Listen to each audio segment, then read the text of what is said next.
Apti Alaudinov, the commander of Chechnya's Akhmat Special Forces and a senior official in Russia's defense hierarchy, has issued a sharp warning to foreign fighters supporting Ukraine. In an interview with Russian media, Alaudinov described what he called the swift and heavy losses suffered by Colombian mercenaries attempting to cross into Russia's Kursk region. The commander claimed that many of these fighters misunderstood the nature of the battlefield, believing it would be easy, comparing their approach to a hunting expedition or adventure tourism, a view he dismissed as dangerous fantasy. The Colombians realized where they ended up, that Russia is not a place for them to go for a walk, much less a safari. According to Alaudinov, several nationalities have been identified among the foreign fighters, with Poles and Georgians making up the largest groups. He said fighters from the United States, Germany, France, and even Colombia had also been documented. Most, he said, had underestimated the Russian military's readiness and capacity to respond.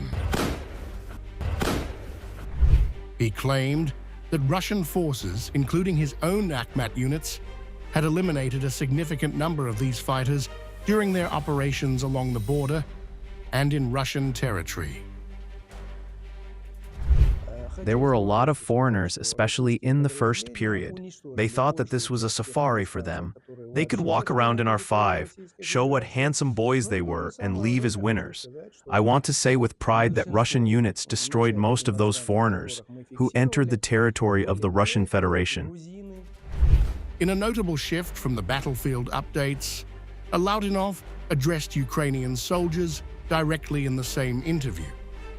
He said his intention has always been to preserve the lives of Ukrainians, especially those who had not been heavily involved in combat.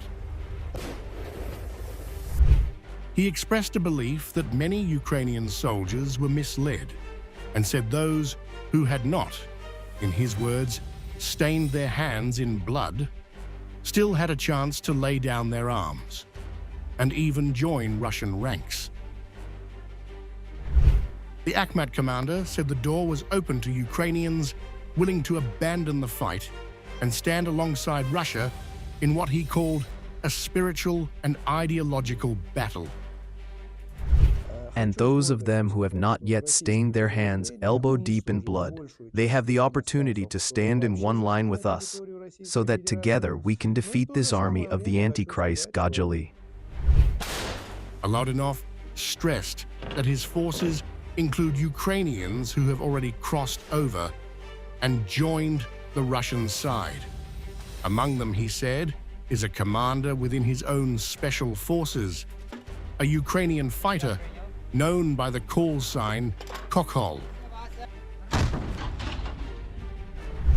The commander cited this as proof that reconciliation is possible and repeated his belief that Ukraine and Russia remain part of the same broader cultural and historical family. I believe that Ukrainians are our brothers, whom we must return back to our bosom, so that they wake up, realize where they are. I want to note that in the Special Forces Akhmat, I have fighters of Ukrainian nationality, including one of the detachment commanders, a Ukrainian with the call sign Hokol. The comments come amid continued fighting on multiple fronts and a growing number of international fighters joining the conflict, while Ukraine receives broad backing from Western nations. Russia has consistently warned that it considers foreign combatants legitimate military targets. Alaudinov's statements reflect not only Russia's military posture, but also its outreach to Ukrainian troops, offering what he calls a path to unity for those willing to defect.